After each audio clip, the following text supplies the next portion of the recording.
በስመ አብ ወወልድ ወመንፈስ ቅዱስ አሃዱ አምላክ አሜን። ይትባረክ እግዚአብሔር አምላከ አበዊነ ዘአብጽሐነ እስከ ዛቲ ሰዓት። ቅድሚ ኩሉ ልዕሊ ኩሉ ናብዛ ሰዓት እዚኣ ዘብጽሐና ናይ አቦታትና ናይ ቅዱሳን አምላኽ ናትና እውን አምላኽ ቅዱስ እግዚአብሔር ስሙ ዝተኸበረን ዝተመስገነን ይኹን። እማ አምላክ ወላዲተ አምላክ ቅድስተ ቅዱሳን ድንግል ማርያም ስለ ፍጹም አዶነታ ስለ ፍጹም ክብራ ክብርን ምስጋናን ይብጽሐያ። ከምኡውን ቅዱሳን አቦታትና ቅዱሳን አዴታትና ብዝተውሃቦም ክብሪ መጠን ኩሉ ክብርን ምስጋናን ይብጽሐዮም። ኣብ ዝተፈላለየ ዓለም ኮይንኩም እዚ መንፈሳዊ ቻናል ዝትከታተሉ ስድራ እግዚአብሔር ኣብ መስቀል ተሰቂሉ ፍጹም ዝኾነ ሰላሙ ብዝሃበና ብኢየሱስ ክርስቶስ ፍጹም ሰላም ከመይ ትጸንሑ ከመይ ትኾኑ ሰላም እግዚአብሔር ምስ ኩላትኩም ይኹን። ኣብ እግዚአብሔር ሰናይ ፍቃድ እንመሃሮ ናይ ትምህርትና ርእሲ ዝኸውን ሰነ ማርያም ብዝብል እዩ። ብዚ ቃል እዚ አምላኽና ቅዱስ እግዚአብሔር ንህይወትና ዝጠቅም ንዓና ዝረብሕ ቃሉ ንካምህረና ቅዱስ ፍቃዱ ይኹነልና። ብኦርቶዶክሳዊት ተዋህዶ ቤተ ክርስቲያን ሰነ 20 ከምኡውን ሰነ 21 ዝኽበር ናይ አዴና ናይ ቅድስተ ቅዱሳን ናይ ድንግል ማርያም ዓመታዊ ክብረ በዓል እዩ። ንምንታይ ኢና አዴና ናይ ቅድስተ ቅዱሳን ድንግል ማርያም ዓመታዊ ክብረ በዓል እናኽብሮ ዝብል ክንመሃሃር ኢና። አምላኽና ቅዱስ እግዚአብሔር ኣነ ዝናገረሉ አንደበት ንስኹም ድማ ትሰምዕሉ እዝነ ልቦና ይዓድለና። እንኳዕ ነንቤትና ንቅድስተ ቅዱሳን ድንግል ማርያም ዓመታዊ ክብረ በዓል ብሰላም አብጽሐኩም አብጽሐና። ሰነ 21 ቤትና ቅድስተ ቅዱሳን ድንግል ማርያም ዓበይቲ በዓላት ኢልና እንጽውዖም ሓደ በዓል እዩ። ንምንታይ ኢና ነኽብሮ ዝብል ድማ ክንምልከቶ ኢና። ሰነ 20 በቤትና በቅድስተ ቅዱሳን ድንግል ማርያም ሹም ቤተ ክርስቲያን ዝተሃነጸሉ ዕለት እዩ። ሰነ 21 ድማ እቲ ዝተሰርሐ ቤተ ክርስቲያን አምላኽና ቅዱስ እግዚአብሔር ብቅዱስንኡ ቀዲሱ ዘኽበረሉ ዕለት ስለ ዝኾነ እዩ። እቲ ናይ ቤትና ናይ ቅድስተ ቅዱሳን ናይ መጀመርያ ቤተ ክርስቲያን ብምንታይ መልክዑ እዩ ተሃኒጹ? አቦታትና ሐዋርያት ጸጋ መንፈስ ቅዱስ ምስ ተቐበሉ ብዕፃ ናብ ዝተፈላለየ ክፍለ ዓለማት እዮም ተበታቲኖም ወንጌል ንከምህሩ። ቅዱስ ጳውሎስና ቅዱስ በርናባስ ድማ ብዕፃ ዝበጽሖም ዓዲ ፊልጵስዮስ ይበሃል። ናፍታ ከተማ እሳ ድማ ኸዱ። አፍታ ከተማ እሳ ዝነብሩ ሰባት ድማ ንጣዖት ዘምልኹ እዮም። ስመ እግዚአብሔር ድማ ዘይጽውዑ ሰባት እዮም። ቅዱስ ጳውሎስና ቅዱስ በርናባስ ድማ ስለ ናይ እግዚአብሔር መንግስቲ ስለ አምላኽና ጐይታና ኢየሱስ ክርስቶስ ንክሰብኹ ድማ ናፍታ ከተማ እሳ አተዉ። አፍታ ከተማ እሳ ዘለዉ ሰባት ግን አምልኾቶም ዝማሪኦም ሁሉ ነገሮም ዘቕርብዎ ንጣዖት እዩ ነይሩ። ወገናት ኣብዚ ዘመን እዚ እንደሻዕ ንጣዖት ሰጊድና ንኾን አምልኾት ዝግብኦ ንእግዚአብሔር ጥራሕ እዩ። ናይ እግዚአብሔር ክብሪ ገዲፍና ንዑ መሃብ ንኻልኦት ዝሃብና ብዙሓት ኢና። ናይ ዝሙት ጣዖት ዝሰገድና ናይ ገንዘብ ጣዖት ዝሰገድና ንዘይረብሑ ጣዖታት ተንበርኪኽና ዘምለኽናሉ ግዜና እዋን ወገናተይ ብዙሕ እዩ። ነገር ግን ክናምልኾ ክንሰግደሉ ዝግባእ ኣምላክ ቅዱስ እግዚኣብሔር ምዃኑ ብልቢ ምስትውዓል ይግብአና። ስለዚ ቅዱስ ጳውሎስና ቅዱስ በርናባስ ናፍታ ከተማ ኣሰኣትዎም ድምፆም ኣስሚዖም ምዝራብ ጀመሩ። መድኃኒት ንሱ ኢየሱስ ክርስቶስ ኣምላኽ እዩ፣ ንዑ እንድሕር ኣሚንኹም ድማ ናይ ዘለዓለም ሕይወት ክትረኽቡ ኢኹም፣ ንሱ ድማ ናይ ጎቶት ጎይታ እዩ፣ ናይ ኣማልክቲ ድማ ኣምላኽ እዩ፣ ናይ ነገስታት ድማ ንጉስ እዩ፣ ናብዚ ዓለም እዚ መጺኡ ካብ ሞት ድማ በኵረ ትንሣኤ ኾይኑ ተንሲኡ ብትንሣኤኡ ትንሣኤና ኣውጅልና ናብ ሰማያት ድማ ዓሪጉ መንፈስ ቅዱስ ናባና ዝለኣኸ ንሱ ቅዱስ ሕያው እግዚኣብሔር ወልዲ ኢየሱስ ክርስቶስ እዩ፣ ብኡ እመኑ እናበሉ ተናገሩ። ካብቲ ዘለውዎ ኣምልኮተ ጣዖት ንክወፁ ድማ ናይ ሕይወት ቃል ወንጌል ቃል እግዚኣብሔር ድማ ወገናተይ መኸርዎም፣ ናይ እግዚኣብሔር ቃል ድማ ተናገርዎም። ካብቲ ዘለውዎ ጸልማት ወፂኦም ናብ ዘድንቕ ብርሃን ንክመጹ ድማ ብወንጌል ቃልነት ልቦም ንኽእዎም። ኣብዚ ግዜ እዚ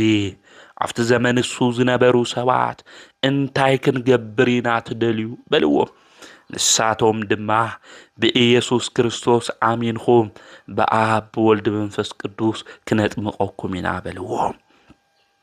ኣብዚ ግዜ እዚ እሺ ኢሎም ድማ ተጠመቑ።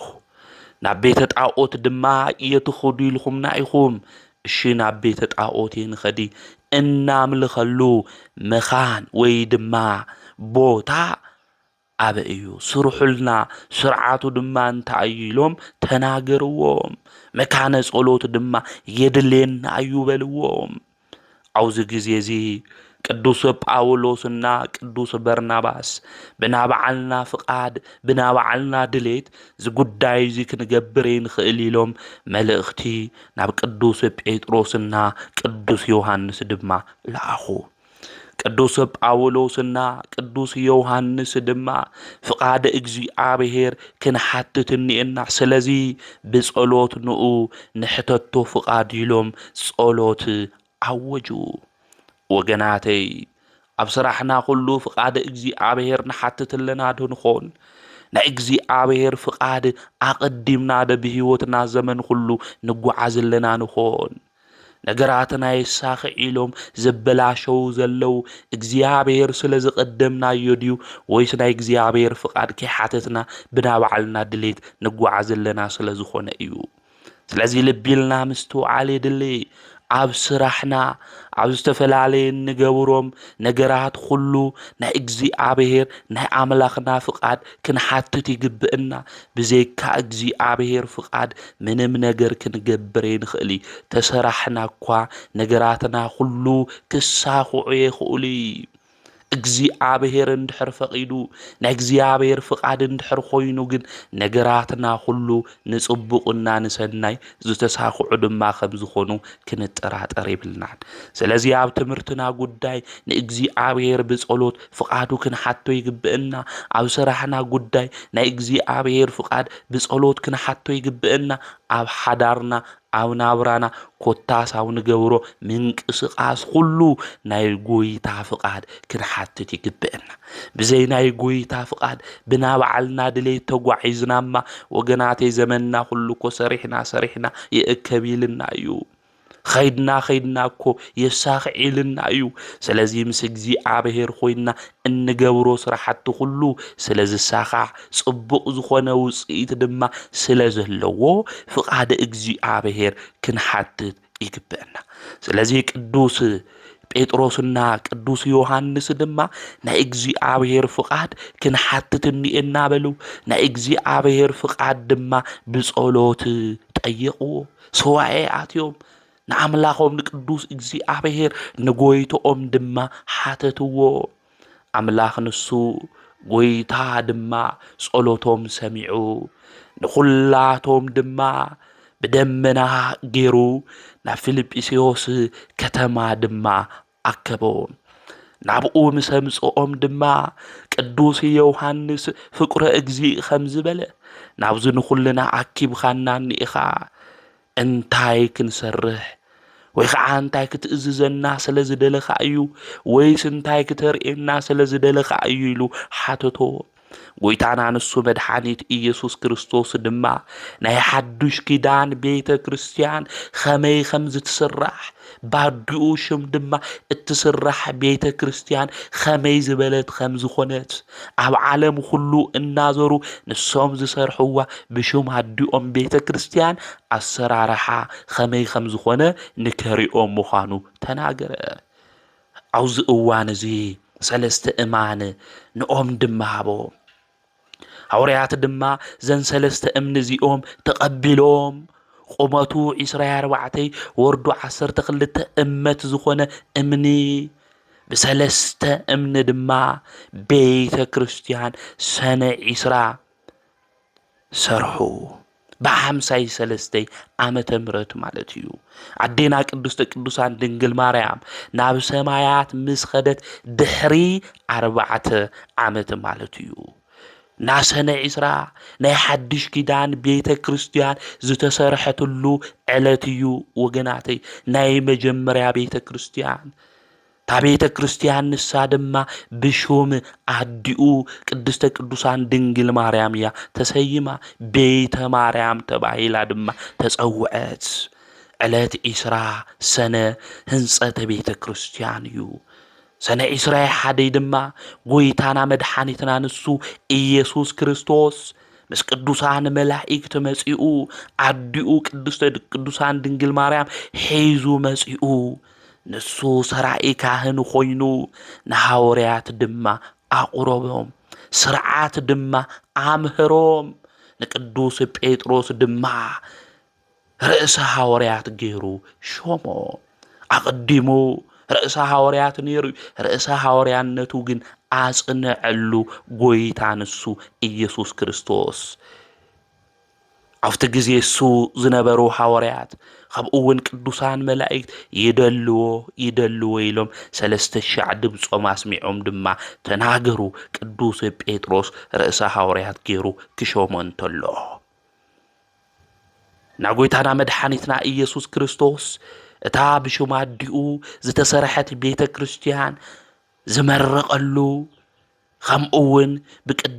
بقدوسنو قديسو زخبرلو علت سنة إسرائيل حدي نزيو قداسي بيتا إلنا انصوعو انناغرو سنة إسرائيل حدي زيو ስለዚህ ኦርቶዶክሳዊ ተዋህዶ ቤተ ክርስቲያን ሰነ ኢስራና ኢስራኤል حدي ሰነ ማርያም ኢልና ንክነኽብሮ በዓለ ማርያም ኢልና ድማ ንክናኽብሮ ዝዓዘዘትልና ዋና ምኽንያት እዚ እዩ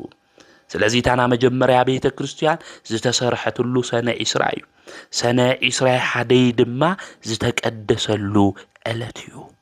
ጎይታ ድማ ስርዓተ ምሂርዎም ናይ ቤተ ክርስቲያን ህንጻ አሰራርሓ ብምንታይ መልክዑ ክኾን ከም ዝግባእ ድማ ብዝዕለት እዚ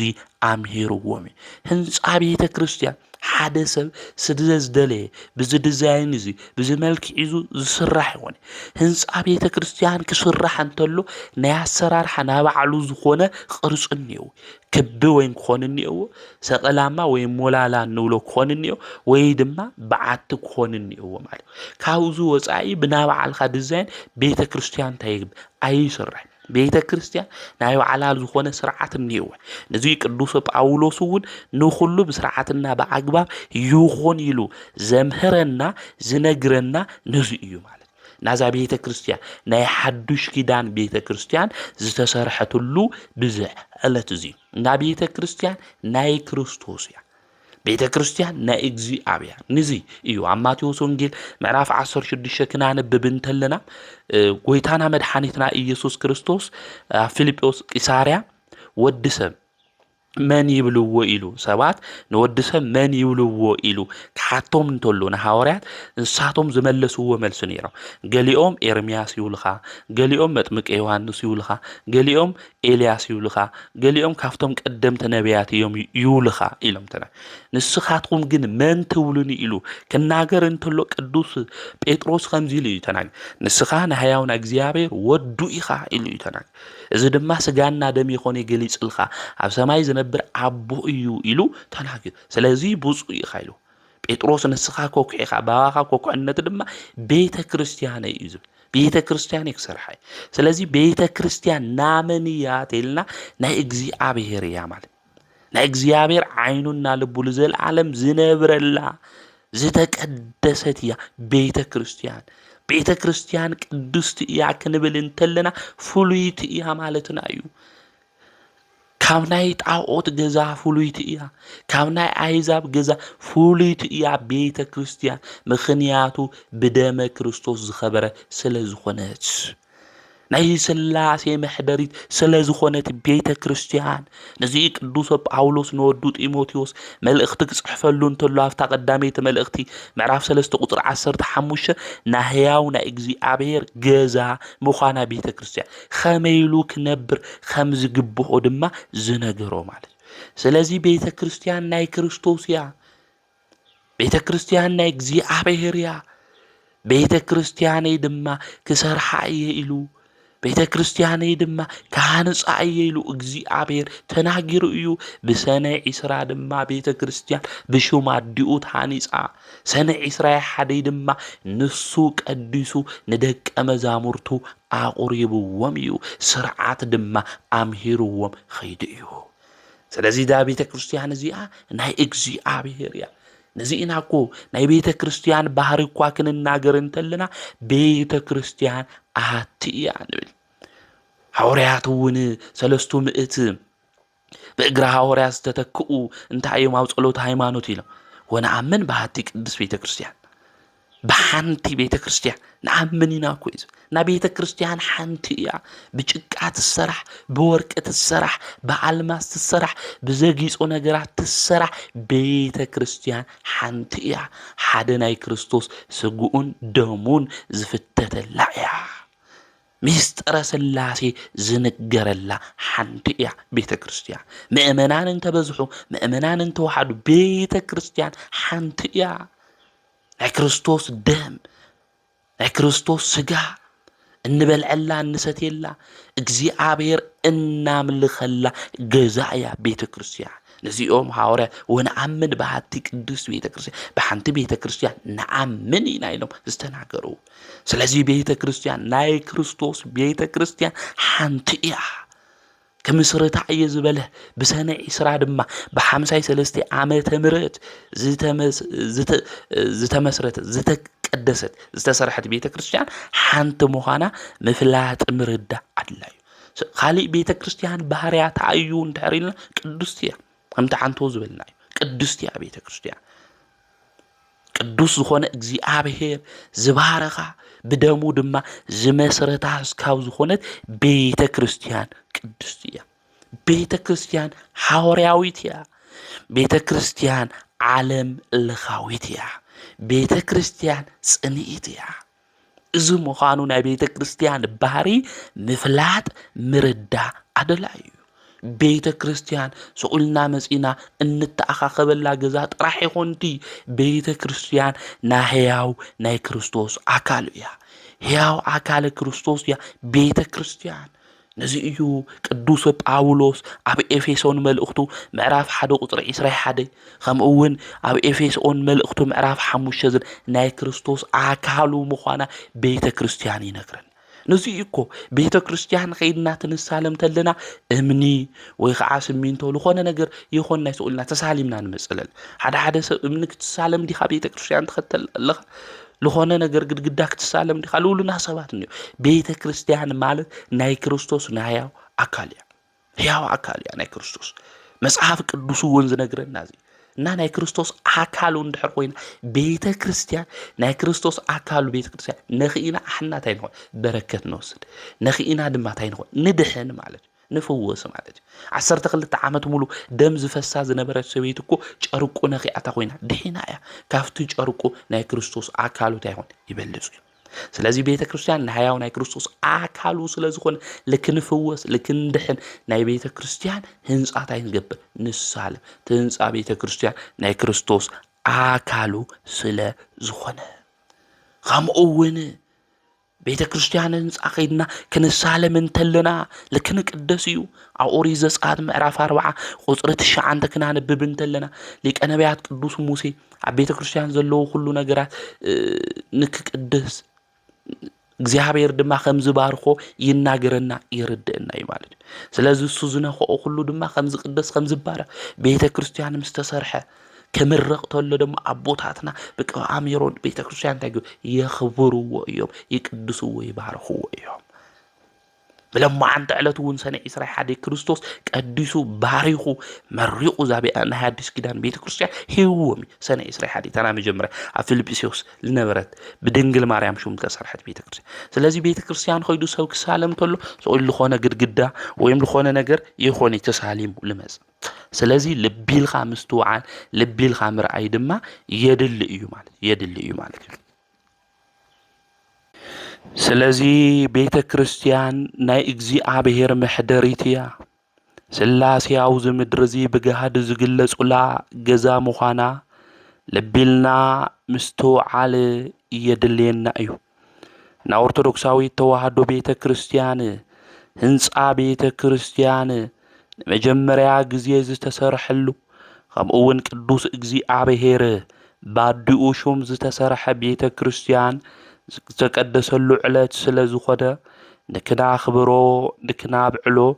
ቤተ ክርስቲያን ትእዝዘና እያ ቤተ ክርስቲያን ናይ ክርስቲያን ገዛ እያ ቅድስት ቤተ ክርስቲያን እስተውኢልና ያደዱ ኾን ወገናተይ ሰለስተ አፍ ደገታት እዩ ዘለዋ ናይ ስላሴ ሰለስትነት yuzi ስገልጽልና በሰለስቲኡ በሪ ብናይ ካህናት አትዮም ብናይ አወዳት ብናይ ደቅ አንስትዮ ሁሉና ናብ ሓደ ቤተ መቅደስ ይናናት ስለዚህ ቤተ ክርስቲያን ናይ ስላሴ ሓድነትና ሰለስትነት እትነግረና ናይ እግዚአብሔር ገዛ እያ ቤተ ክርስቲያን ብዙሕ ሚስጥር ዝሓዘት እያ ናይ ነቢያት ትንቢት ናይ ሐዋርያት ድማ ትምርቶም ዝድገረላ ናይ እግዚአብሔር ገዛ ምዃና ምፍላጥ ምርዳአላይ ስለዚህ ታናይ መጀመሪያ ቤተ ክርስቲያን ቤተ ማርያም ተባሂላ ባዲኡ በቅድስተ ቅዱሳን ድንግል ማርያም ያ ቤተ ክርስቲያን ተሰሪሃ በደሙ ድማ ቀድስዋ እዩ ሰላም ለቤትቺ እንተ ቀደሳ በደሙ ማርያም ወልድቺ ዘበንክር በአርያሙ በእንቲ አነ በልዮ ሰዓሊተ ምህረት እሙ ይዝብለና ናብደሙ ቤተ ክርስቲያን ክርስቶስ ቀድስዋ አዴና ቅድስተ ቅዱሳን ድንግል ማርያም ሰዓሊተ ምህረት ድማ ንወድኽ በልዮ አማልድና እናበለዩ ዝናገር ማለት እዩ ስንክሳር ከነነብብ እንተለና አዴና ቅድስተ ቅዱሳን ድንግል ማርያም ሰዓሊተ ምህረት አማልድና ክንብላ እንተለና ዝናደዱ ሰባትን ወገናተይ አዴና ቅድስተ ቅዱሳን ድንግል ማርያም እኮ መልአኩ ሊቀ መላእክት ቅዱስ ገብርኤል ካብ እግዚአብሔር ተላኢኹ ተፈሲ ፍሲት ኦ መልእክተ ጸጋ ኢሉኮ አመስግንዋ እዩ ቅዱስ ገብርኤል ሊቀ መላእክት ካብ እግዚአብሔር ተላኢኹ ድንግል ማርያም አመስግንዋ እዩ ካባን እስቱ ሁሉ ዝተባረክ ኢኺልዋ እዩ መልእክተ ጸጋ ኢሉ ድማ ተናጊርዋ እዩ ወገናተይ ዓለም ጸጋው ዝጎደለሉ ጊዜ መልእክተ ጸጋ ኾይና ዝተረኸበት ብጽኢት ቅድስት ነሳዴና ቅድስተ ቅዱሳን ድንግል ማርያም ያ አዴና ቅድስተ ቅዱሳን ድንግል ማርያም ኣብ ቅድሚ እግዚአብሔር ሞገስ ዝረኸበት ያ ቅዱስ መጽሐፍ ኣብ ሉቃስ ወንጌል ምዕራፍ 1 ክናነብብ እንተለና ዝነግረና እዚ እዩ ኣብ ቅድሚ እግዚአብሔር ሞገስ ዝረኸበት መልአኩ ቅዱስ ገብርኤል ካብ እግዚአብሔር ተላኢኹ ዘመስገና አዶ ጎይታ ንምንታይ ማንሕና ከነምስግና እንተለና ይናደዱ አዴና ቅድስተ ቅዱሳን ድንግል ማርያም ኤልሳቤጥ መንፈስ ቅዱስ ሞሊእዋ አመስጊናታያ ኣብ ሉቃስ ወንጌል ምዕራፍ 1 ቁጥር 43 ኤልሳቤጥ መንፈስ ቅዱስ ሞልአ መንፈስ ቅዱስ ምስ ሞልአ ድማ ድምፃ ስሚዓ ተፈሲ ፍሲት ኦ ምልእተ ጸጋ አዶ ጎይታ ናባይ ኸሜል ክትመጽእ ኢላ አመስጊናታያ ስለዚህ ወገናተይ ኤልሳቤጥ መንፈስ ቅዱስ ሞሊእዋ እንድሕረ ምስጊና መልአኩ ቅዱስ ገብርኤል ካብ እግዚአብሔር ተላኢኹ እንድሕረ ምስጊንዋ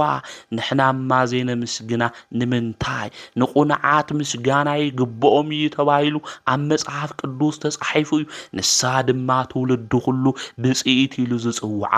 አዶ ጎይታ እያ ስለዚህ ቅድስተ ቅዱሳን ድንግል ማርያም ንሕና ኩልሻ አዶ ጎይታ ምስጋና ይግብእኪልና ነምስግና ድንግል ማርያም ከነምስግን እንተልና ድንግል ማርያም እነምልኻ ዝመስሎም ሰባት ብዙሓት እዮም ድንግል ማርያም ግን በኦርቶዶክሳዊ ተዋህዶ ቤተክርስቲያን ትምህርቲ አዶ ጎይታ ኢልና ነምስግና ናይ ጸጋ ስግደት ንሰግደላ እምበር እናምልኾ ሓደ ጎይታ ንሱ እግዚአብሔር ጥራሕዩ خالق እናምልኾ የለ ወገናተይ በድንግል ማርያም ቤተ ክርስቲያን ብለሙዓንተ ዕለት ተሰሪሒልና ክንናገር እንተለና አውኡ ዝፍተት ስጋ ዝቁረስ ስጋ ከምኡውን ዝቅዳሕ ደም ናይ አምላኽና ና ኢየሱስ ክርስቶስ እዩ በቅዱሳን ሹም ቤተ ክርስቲያን ተተሰየመ እንቀበሎ ስጉኡ ደሙ ናይ ኢየሱስ ክርስቶስ ስጋና ደም እናምልኾ ንሱ ጥራህ ስለዝኾነ እዩ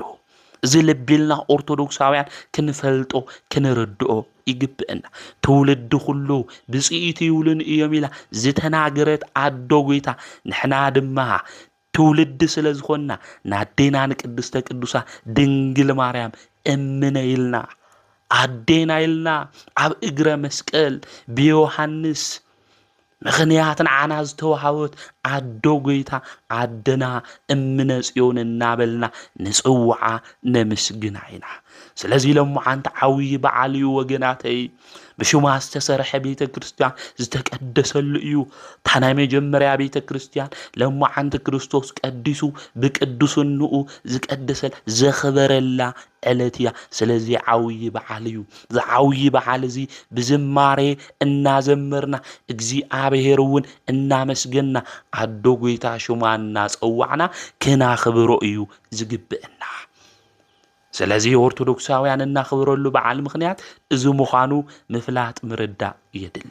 ዝፈለጥናዮ ንኻሊእ ሰብ ንንገሮም ወገናተይ ዝተማሃርናዮ እናኽብረሉ ምኽንያት እንታይ ምዃኑ ንንገሮም ትውልድ ሰዓን ፍልጠት ይጠፍአናል እዩ ስመ ክርስትና ምስተዋሃቦም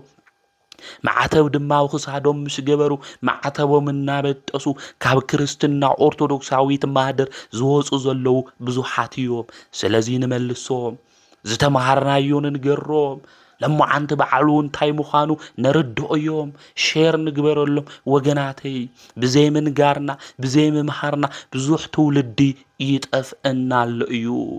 ስለ ቅዱሳን ክንናገር እንተለና ኣብ መጽሐፍ ቅዱስ ዘየለ ዝመስሎም ብዙሓት እዮም ወገናተይ ድንግል ማርያም ካብ ቅዱሳን ሁሉ እትበልጽ አዶ እያ የዓቢ ክብራ ለማርያም እምኩሎም ቅዱሳን ካብ ሁሎም ቅዱሳን ናይ ድንግል ማርያም ክብሪ ይበልጽ ኢሉ ቅዱስ ኤፍሬም ኣብ ውዳሴ ማርያም ዝነገረና ነዚ እዩ ናይ ድንግል ማርያም ክብሪ ንምንታይ ይበልጽ እንድሕሪልና ንሳ አዶ ጎይታ ስለዝኾነት ንሳ ማይደረ መለኮት ስለዝኾነት ወገናተይ ስለዚህ ካብ ሁሎም ቅዱሳን ናይ ድንግል ማርያም ክብሪ ይበልጽ እዩ ኣብ ቅዳሴና እኮ ተወምረት ለሚካኤል ወብስራት ለገብርኤል ትንብል ተለና እኮ ወሃብተ ሰማያት ለማርያም ድንግል እኮ ኢና ንብል ለሚካኤል ምሕረት ተዋሂዎ ለገብርኤል ድማ ብስራት ለድንግል ማርያም ግን ሃብተ ሰማያዊ ተዋሂዋ እዚ ጎዲልክ ዘይተባሃለ ጸጋ ክብሪ እኮ ያ ድንግል ማርያም ተዋሂዋ ወገናተይ አዶ ጎይታ ያንሳ ወላዲተ አምላክ አዴና ቅድስተ ቅዱሳን ድንግል ማርያም ሹማክን ጽውዕ እንተለና አማላድነታ ክንናገርተለና ዝናዱዱ ሰባት ቀሰቢልና ነርድኦ እዮም ዝጠፍእ ዘለው ድማ ናብ ሓንቲ ቤተ ክርስቲያን ንምጽኦ እዮም ወገናቴ ብዘይ ምፍላጽ ዝጠፍና ዘሎ ትውልዲ ብዙሕ ስለ ዝኾነ ናዴና ቅድስተ ቅዱሳን ድንግል ማርያም ንሕና ነኽብራ እምበር ኣይነምልኻን ድንግል ማርያም ነምልኻ ኢና ዝብል ኣብ ኦርቶዶክሳዊ ተዋህዶ ቤተ ክርስቲያን ትምህርቲ የለን ኣዶ ጎይታ ምዃና ግን ነኽብራ መድኃኒት ንሱ ኢየሱስ ክርስቶስ ስለ ዝወለደትልና ድንግል ማርያም እናኽብራ እናምስግና ለምንታይ ምዃኑ እኮ ኣቦና ኣብ ቅዳሴ ማርያም እኮ ነጊርና እኮ እዩ መብልዕ ሕይወት ስለ ዝሃበትና ፀሐይ ጽድቅ ኢየሱስ ክርስቶስ ስለ ዝወለደትልና መሳለልና ድማ ስለ ዝኾነት የና ድንግል ማርያም ሹማን ንጽዋዓ ወገናተይ ፀሐይ ጽድቅ ኢየሱስ ክርስቶስ ናውዛ ዓለም ዝወሊዳ ብርሃን ዝኾነ ኢየሱስ ክርስቶስ ስለ ዝሃበትና ኣደ ብርሃን ድንግል ማርያም ንሕና ነምስግና ነኽብራ ድማ ኣዶ ፈጣሪ ስለ ዝኾነት ቅድስቲ ድማ ስለ ዝኾነት ኣብ ቅድሚ እግዚአብሔር ድማ ሞጎስ ስለ ዝረኸበት ዓለም ጸጋው ዝጎደሎ ጊዜ ምልእተ ጸጋ ኮይና ዝተረኸበት ስለ ዝኾነት ስለዚህ ወገናተይ ድንግል ማርያም ከነምስግና እንተለና ንቁንዓት እኳ ምስጋና ይግብኦም ሃም ዝበልና ንቁንዓት እንድሕር ምስጋና ልግብኦም ኮይኑ ካብ ቁንዓት ሁሉ ብልዓለ ቁንዕት እኮ ንሳ ድንግል ማርያም እያ ንዓ ከነምስግና እንተለና ደስ ክብለና ክንሕጎስ እዩ ዝግበን ናብዓላ ክነኽብር እንተለና ብዝማሬ እናዘመርና ንዓና መስገና ንወዳውን እናዘመርና ተበዓላትና ሁሉ ከነኽብሮ እዩ ዝግብእና ንድንግል ማርያም ከነኽብር እንተለና ኸውሩና ዓና እዩ ድንግል ማርያም ነገራትና ሁሉ ብዙሕ ነገር ክንገብር እንተለና ክናቅድስ እንተለና ዝተፈላለዩ ነገር ክንገብር እንተለና በረከቱ ለአና እዩ ሳማ ዝጎድላ ነገር የብላይ እንባረኸሉ እንቀደሰሉ ንሕና ምዃንና ብልቢ ምስትዋዓል ኦርቶዶክሳውያን የድል ስለዚህ እንመሃሮ እንናገሮ በዓላትና ተረኽብር ተለና ለምንታይ ምዃኑ ልቶም ዘይፈልጡ ብዘይ ምፍላጦም ድማ ዝጠፍኡ ዘሎ ሕዋትናና ኣሓትና ክንነግሮም ክንርድኦም ይግበና ድንግል ማርያም ምስጋና ማለት ካብ እግዚአብሔር ተላኣኸ ድንግል ማርያም ይመስግን መንፈስ ቅዱስ ልሞልኦ ድንግል ማርያም ትውልድ ዝኾነ ድንግል ማርያም ይመስግን እዚ ብምዃኒና ድንግል ማርያም ነምስግና ለለና ማለት እዩ ስለዚህ ዝተረዲና ነዘመርና بتزماريون نتباركنا نكنخد نعملخنا نجزيابير قدوس فقادي يخونلنا سنة مريم ناخبرو لوجن إزو مخان نجزيابير تأمر زرعنا نجزيابير زسانو نجر حاملي لرعنا له بسلست أمان بيت مقدسنا ديو هانيس يو جزيابير ስለዚህ ቤተ መቅደስ ሃኒጹ ቀደሰ ማይደሮ ልዑል ተባይሉ ለባህ አምላክ ዳዊቱን በትንቢት ሐምል ተናገሩ ማይደሮ ለተባለት ሓንቲ ኢየሩሳሌም ከመውን ድንግል ማርያም ከመውን ቤተ ክርስቲያን መዋና ና ቤተ ክርስቲያን ሊቃውንቲ ይነግሩና መጻሕፍቱን ይነግሩና እና ቤተ እግዚአብሔር ለሆነ ቤተ ክርስቲያን ለተሃነጸሉ ግን ብለማን በደሙ ለመሰረታ ቤተ ክርስቲያን ና ክርስቶስ ደም ለነጦይ ቤተ ክርስቲያን ለሰራህመን እና ዓውይ በዓል ስለለኾነ ክናኽብሮ እዩ ዝግበአና هم تقدم زول خوم جن تفعل اللوحاتنا نحنا بلي من جارنا نحنا بلي من مهارنا سلالقنا شير نجور لهم لفهلتنا يول تردعنا يدمو لعاتهم ننجره زمهرنا زجسسنا نيابوتاتنا عملك الدوس جزيابير سو مستخبرا استمسجنن يخون بروخ بعال يخون لنا وسوات الجزيابير ولا دي تدنجل ولا مسكلو كور